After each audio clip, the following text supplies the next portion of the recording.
اللہ تعالیٰ نے قرآن پاک کی بہت ساری صورتوں میں وقوع قیامت کا ذکر فرمایا ہے۔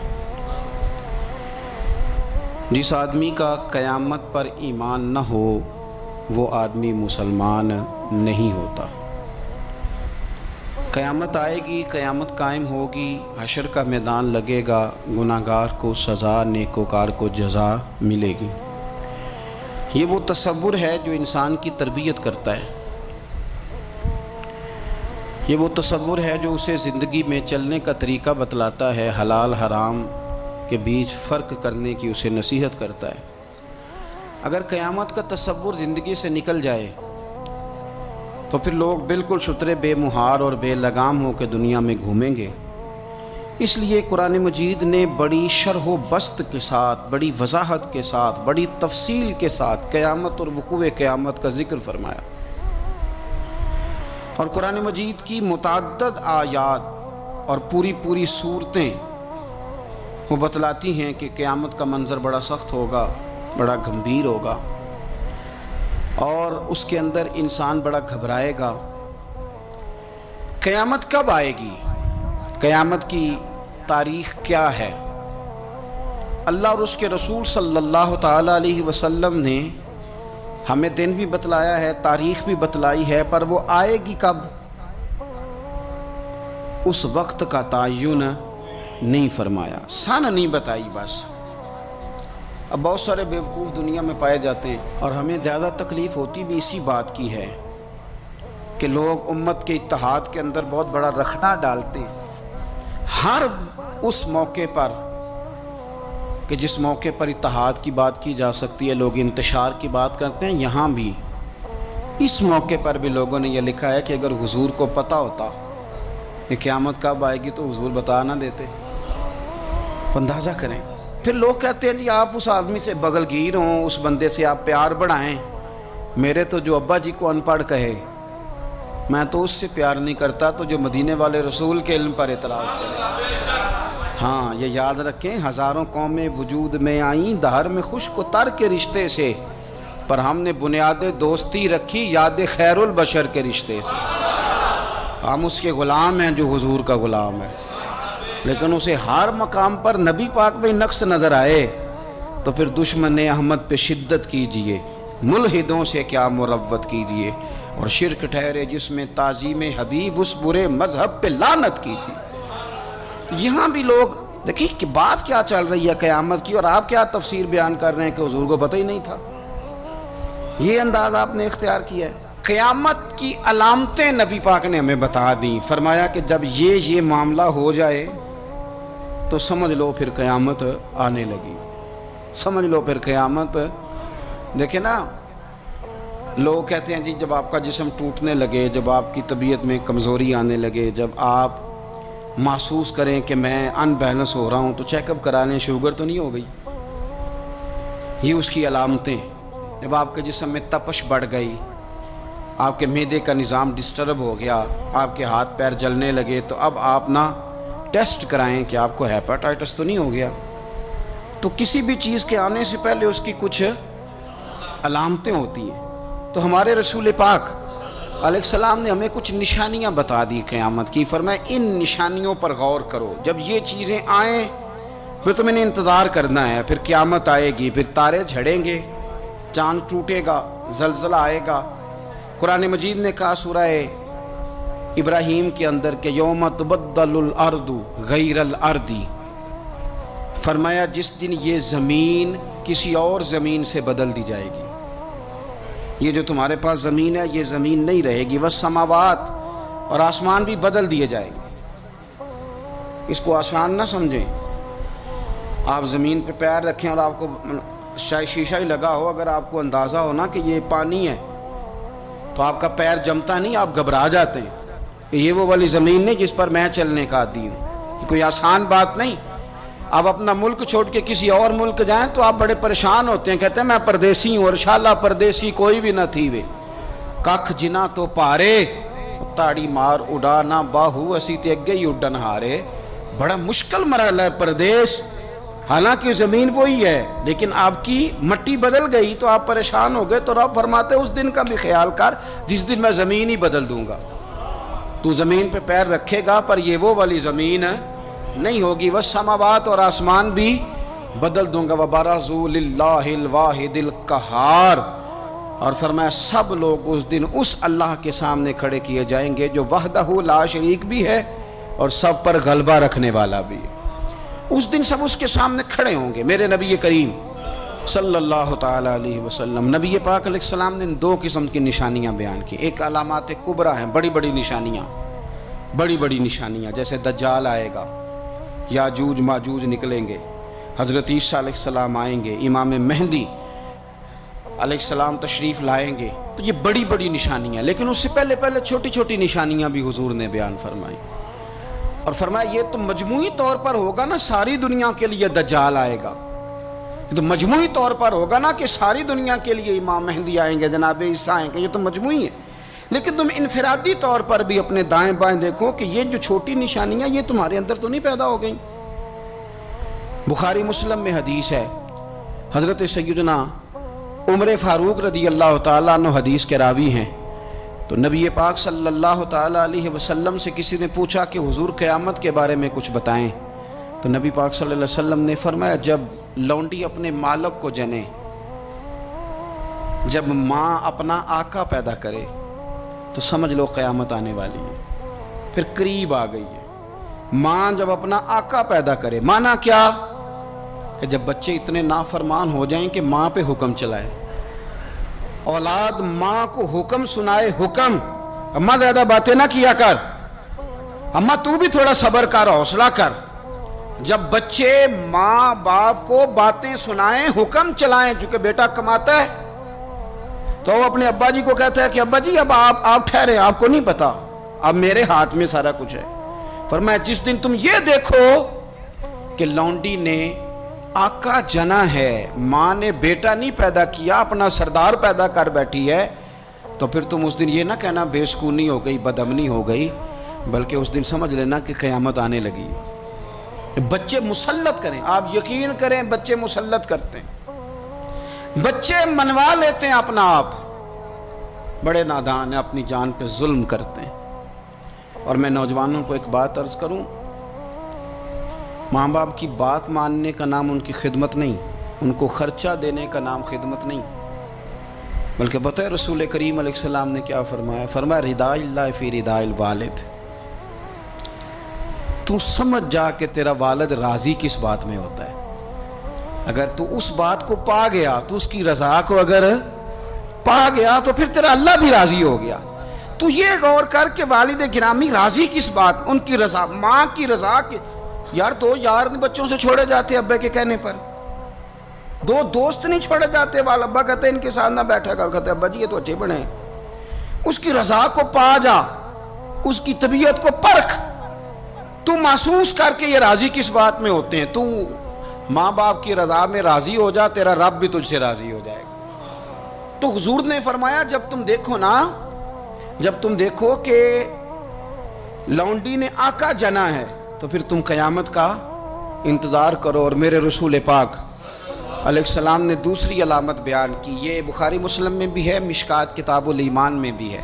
حضور صلی اللہ علیہ وسلم فرمانے لگے جب تم دیکھو کہ ننگے پاؤں، ننگے بدن والے محتاج لوگ، بکریاں چرانے والے، ننگے بدن والے، ننگے پیروں والے، یعنی جن کے پاس پہننے کو کپڑا نہیں تھا، پہننے کو جوتا نہیں تھا، بکریاں چرا کے گزارا کرتے تھے، وہ جب محلات پر فخر کرنے لگے، جو بڑی بڑی کوٹھیوں میں رہنے لگے، تو پھر سمجھ لو قیامت آ گئی ہے۔ رکشہ چلانے والے کا بیٹا جب وزیر بنے اور اس سے پوچھا جائے کہ کروڑوں روپیہ کہاں سے آیا، تو وہ کہو میرے تو پرائز بانڈ ہی بڑے نکلے ہیں، میں جو بھی خریدتا تھا نکل آتا تھا، جو بھی خریدتا تھا نکل آتا تھا۔ جب خربوں پتی آدمی سے پوچھا جائے کہ اتنا پیسہ کدھر سے ہے، تو کہ بھینسیں رکھی تھی، وہ بھینسوں سے پرافٹ ہوا ہے۔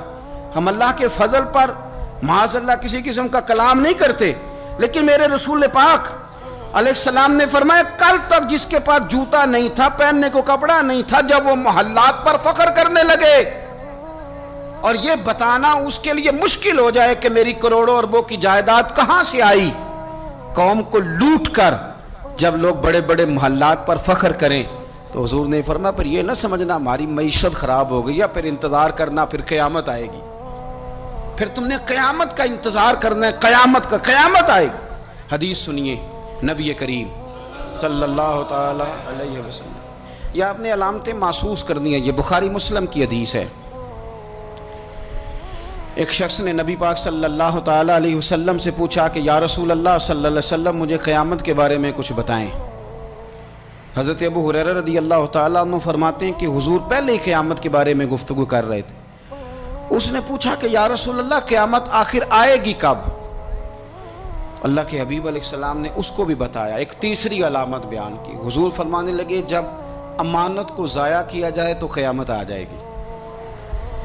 اب ذرا وضاحت دیکھیے میرے نبی کریم کی، جب امانت کو ضائع کیا جائے گا تو قیامت آ جائے گی، قیامت آئے گی۔ تو اس نے فوراً عرض کی حضور امانت کب ضائع کی جائے گی؟ حضور امانت کب ضائع کی جائے گی؟ تو نبی پاک صلی اللہ علیہ وسلم نے فرمایا جب امانت نااہل کے سپرد کر دی جائے، جب کرسی پہ وہ بندہ بٹھا دیا جائے جو اس کا اہل نہیں ہے تو قیامت آئے گی۔ جب کرسی پر نااہل آدمی بیٹھتا ہے، نااہل، تو پھر میرے نبی پاک نے فرمایا پھر قیامت آتی ہے۔ آپ اس کو چھوٹا نہ سمجھیں، ہمیں تو بس اتنا پتہ ہے کہ بندہ میری برادری کا تو میں نے ووٹ دینا ہے، ہمیں تو اتنا پتہ ہے کہ بندہ میری پارٹی کا تو میں نے ووٹ دینا ہے۔ نااہلوں کے سپرد کر دیا سارا کچھ، جنہیں خبر ہی نہیں تھی، اس قابل ہی نہیں تھے۔ حضرت ابو ذر غفاری رضی اللہ تعالیٰ عنہ وہ خوبصورت صحابی ہیں کہ جن کے تقوی کی گواہی حضرت عثمان غنی جیسے لوگ دیا کرتے تھے کہ یہ نیک اور پرہیزگار بندہ ہے۔ اتنے شاندار حضرت ابو ذر غفاری، اتنے بڑے آدمی۔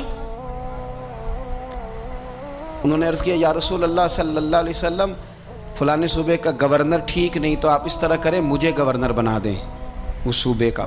تو نبی پاک علیہ السلام نے فرمایا ابو ذر تو نیک آدمی ہے، تو نفیس آدمی ہے، تو اچھا آدمی ہے، تو پرہیزگار ہے، لیکن حضور علیہ السلام فرمانے لگے تو گورنری کے قابل نہیں۔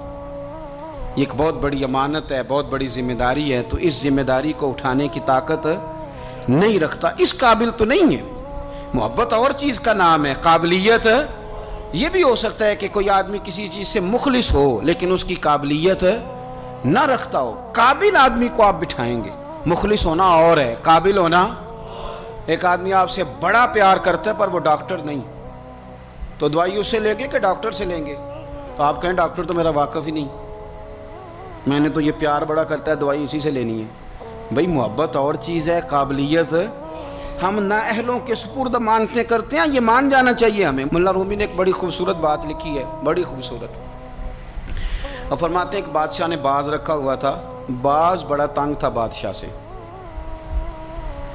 تو باز جو ہوتا ہے نا اس کے ناخن بڑے ہوتے ہیں، اس کے پر بھی بڑے ہوتے ہیں، اس لیے کہ اس نے پنجوں کے ساتھ اپنا شکار پکڑنا ہوتا ہے، پروں کے ساتھ پکڑنا ہوتا ہے۔ تو اس کے ناخن بھی بڑے بڑے تھے، پر بھی بڑے بڑے تھے، پر وہ بادشاہ سے تنگ بڑا تھا کہ یہ جو ہے اس نے مجھے قید کیا ہوا ہے۔ ایک دن پنجرا کھلا تھا تو باز اڑ گیا، ایک بوڑھی اماں کے گھر چلا گیا۔ بوڑھی نے بڑا پیار کیا، پہلے تو تھپکی دی، پھر چوری کھلائی، پھر بڑی محبت کری۔ باز اس سے بڑا راضی ہوا، اس نے کہا یہ اماں ٹھیک ہے، قید تو نہیں نہ کرتی، چوریاں بھی کھلاتی ہے، پیار بھی بڑا کرتی ہے۔ تو اماں ایک دن کہنے لگی کتنا بیوقوف تھا بادشاہ جس کے پاس تو رہتا تھا، تیرے نہ کبھی ناخن کاٹے نہ تیرے بال کاٹے۔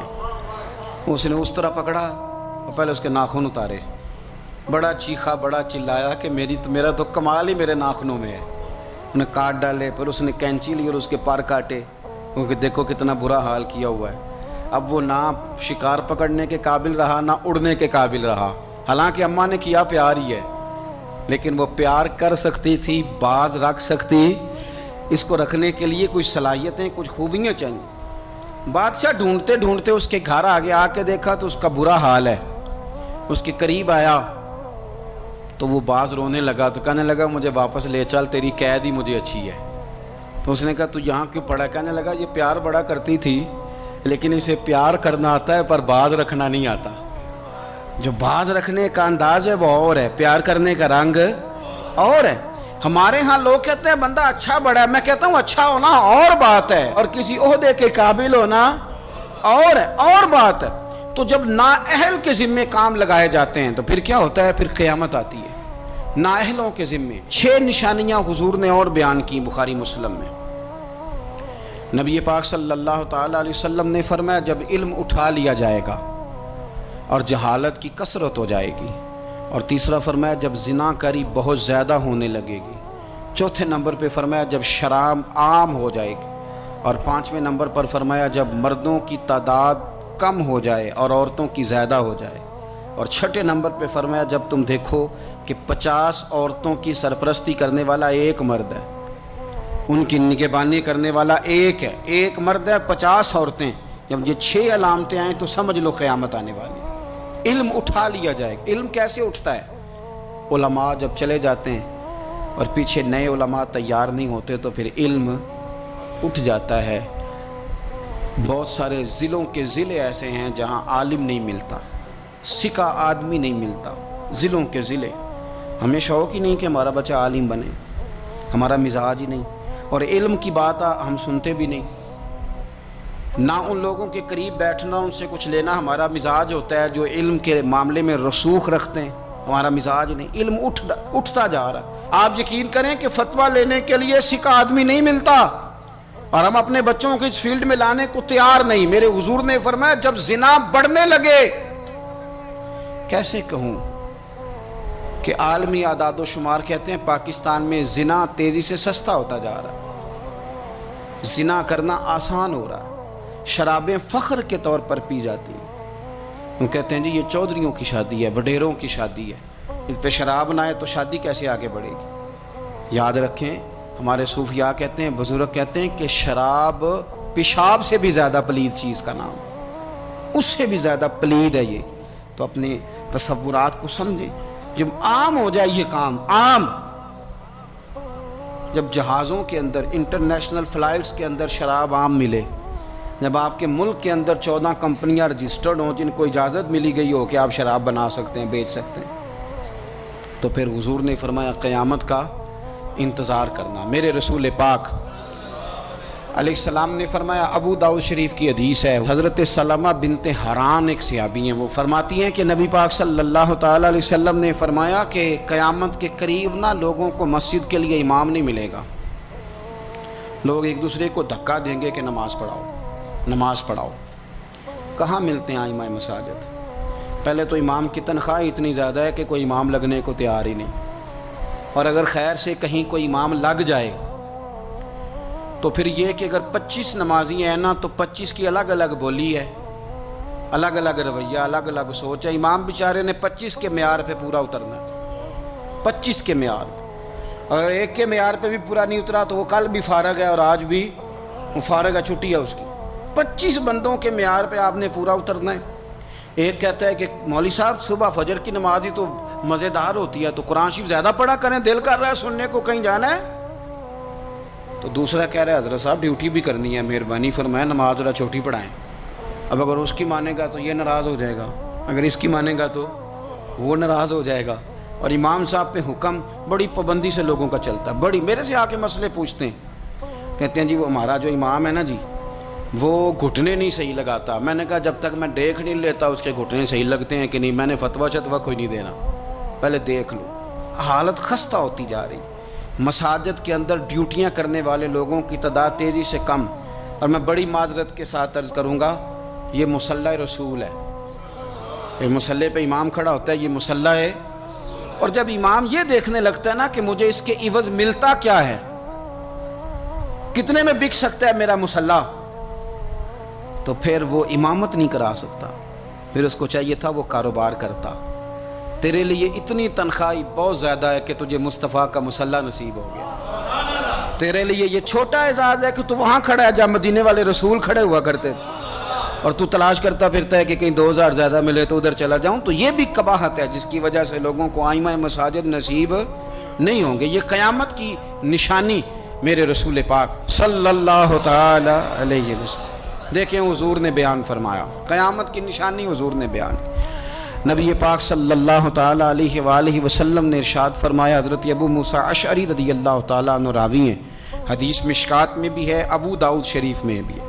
نبی پاک علیہ الصلوۃ والسلام فرمانے لگے قیامت کے قریب اس طرح اندھیری رات میں کوئی چیز گرتی ہے، ٹکڑے برستے ہیں تو پتہ نہیں نہ چلتا اندھیرے کی وجہ سے، اس طرح فرمایا تمہاری چھتوں پہ فتنے برسیں گے، فتنے، اور حضور فرماتے ہیں ان فتنوں کے زمانے میں بندہ صبح مومن ہوگا شام کو کافر ہو جائے گا، اور شام کو کافر ہوگا صبح مومن ہو جائے گا، صبح مومن ہوگا شام کو کافر ہو جائے گا، اس کی کیفیت بدلے گی۔ اور حضور علیہ الصلوۃ والسلام فرمانے لگے اس زمانے میں جو آدمی چل رہا ہوگا نا اس سے وہ بندہ بہتر ہوگا جو بیٹھا ہوا ہے، اور حضور فرمانے لگے اس زمانے میں جو آدمی دوڑ رہا ہوگا اس سے وہ بہتر ہوگا جو آہستہ آہستہ چل رہا ہے۔ فتنوں کے زمانے میں فتنے چھتوں پر برسیں گے، بندہ صبح مومن ہوگا شام کو کافر ہوگا، شام کو مومن ہوگا تو صبح کافر ہو جائے، اس تیزی کے ساتھ فتنے برسیں گے کہ ایمان لے جائیں گے۔ اے اللہ ہماری اولادوں کی حفاظت فرما، اللہ ہم کمزور ہیں، فتنوں کے زمانے میں ہمارے ایمان کو محفوظ کر، اللہ ہمارے حال پہ رحم فرما۔ جو زیادہ جگہوں پہ جاتا ہے نا، دوڑ کے ادھر چلا گیا، دوڑ کے ادھر چلا گیا، اس کا ایمان زیادہ خطرے میں ہے۔ اور جو بیٹھا ہے ایک جگہ جم کے بیٹھا ہے، سکون سے بیٹھا ہے، آج بیماری نہیں لگ گئی، لوگ کہتے ہیں میں نے اس کی بھی تقریر سنی، پھر میں نے اس کی بھی سنی، پھر میں ادھر بھی گیا، الجھ گئے، ختم ہو گئی بات۔ جب تک وہ ایک جگہ جمے ہوئے تھے ان کا ایمان محفوظ تھا۔ یہ میں نہیں کہہ رہا، یہ مدینے والے رسول نے فرمایا ہے، یہ نبی کریم نے فرمایا ہے۔ اور جب تو ادھر بھی گیا، تو ادھر بھی گیا، تو نے اس کی بھی سنی، میں ناقدین کی بھی سنوں گا، میں اس کی بھی سنوں گا، تنقید کرنے والے کی بھی، ہم نہیں کسی کی بھی سنتے۔ ہمیں ڈاکٹر اقبال، علامہ اقبال نے مشورہ دیا تھا، یہ دوڑی نکتہ چی ہے، کہیں چھپ کے بیٹھ جا، اور جس دل میں تو مکین ہے وہیں چھپ کے بیٹھ جا۔ میں کہا چپ کر، دائیں بائیں جانے کی ضرورت نہیں۔ اور مرشد دے دروازے اتے محکم لائیے چوکاں، محکم کا معنی پکیاں، میاں صاحب کہتے ہیں مرشد دے دروازے اتے محکم لائیے چوکاں، ایویں نویں نویں نہ یار بنائیے وانگ کمینے لوکاں۔ یہ تو کبھی ادھر نکل جاتا ہے، کبھی ادھر نکل جاتا ہے، تیرا ٹھکانہ ہی کوئی نہیں۔ تجھے تیرے رسول کریم نے فرمایا ہے اگر بچنا ہے تو کہیں جم کے بیٹھ جا، ہاں اگر بچنا ہے تو کہیں جم کے بیٹھ جا، جم کے بیٹھ جا، پھر دیکھ تیرے لیے۔ میاں صاحب کہا کرتے تھے، میاں صاحب فرمایا کرتے تھے در مرشد دا چھوڑی نہ ہی۔ یہ میں کسی پیر کے لیے یا اپنے لیے نہیں پڑھ رہا، یہ آپ سمجھ لیں مرشد کامل کے لیے پڑھ رہا۔ وہ کہتے تھے در مرشد دا چھوڑی نہ ہی، نہیں تے ہو جاویں گا روگی، تے جیڑی بکری اجڑوں وچھڑی یو بگیاڑاں جوگی۔ جیڑی بڑے بڑے بگیاڑ بیٹھے، بڑے بڑی لمبی چوڑی حدیثیں سنا کے باتیں، بڑے بڑے بگیاڑ، تو کسی کے قابو آ جائے گا، تیرے اندر طاقت نہیں بچنے کی، تو بس کر، یہ دوڑ نکتہ چی ہے، تو کہیں چھپ کے بیٹھ جا، اور جس دل میں تو مکین ہے وہیں چھپ۔ 23 سال ہو گئے تھے بابا فرید الدین گنج شکر کو خواجہ قطب الدین کے پاس رہتے ہوئے۔ تو ایک شخص، یار اس رنگ کو، یہ ایک مزہ ہے، یہ جو ساری دنیا دیکھنے کا چسکا ہے نا، اور ساری یہ خراب کر دے گا۔ 23 سال ہو گئے تو خواجہ قطب الدین صاحب کی خدمت میں کسی نے کو بندہ آیا دلی میں، تو اس نے آ کے بابا فرید سے پوچھا فلانے محلے جانا ہے، تو آپ فرمانے لگے مجھے نہیں پتا۔ تو وہ کہنے لگا آپ بھی نئے آئے ہیں؟ فرمایا نہیں 23 سال ہو گئے۔ تو اس نے کہا پھر آپ کو پتہ ہی نہیں؟ تو فرمانے لگے 2 گلیوں کا پتہ ہے، ایک جو مرشد کے گھر جاتی ہے، دوسری جو واپس آتی ہے۔ مرشد دے دروازے اتے محکم لائیے چوکاں، ایویں نویں نویں نہ یار بنائیے وانگ کمی۔ تو اگر فتنوں سے بچنا ہے تو آپ جم کے شریعت پر، دین پر اچھے طریقے، فتنوں سے بچیں، نئی نئی کہانیاں سننے سے بچیں۔ جو نئے لوگ آ جاتے ہیں نا نیا میک اپ کر کے کہ ہم اصل چیز لے کے آئے، اصل نہ بھائی، اصل وہی تھا جو داتا علی اجویری لے کے آئے تھے، اصل وہی ہے جو معین الملت والدین عطائے رسول خواجہ معین الدین چشتی لے کے آئے، اصل وہی ہے جو حضرت بہاءالحق نقشبند بخاری نے بتایا، اصل وہی ہے جو شیخ شہاب الدین سہروردی نے بتایا، اصل وہی ہے جس کی تبلیغ غوث اعظم جیلانی نے فرمائی، جنہوں نے اپنی محبت کے ساتھ لوگوں کو دین کے اندر لا کر کے لوگوں کی روحوں تک مذہب اتارا۔ تو فتنوں کے زمانہ، یہ قرب قیامت کا زمانہ ہوگا، بھانت بھانت کی بولیاں، نئی نئی کہانیاں، ہمیں کیا لگے ان کہانیوں سے؟ ہم نے تو یہ بات سمجھ لی ہے، یہ بات ہمارے دل میں بیٹھ گئی ہے کہ بعد از خدا بزرگ توئی قصہ مختصر، اس پر جمے رہیں، اس پر قائم رہیں، اسی پر اللہ کی بارگاہ سے خاتمہ بالخیر مانگیں۔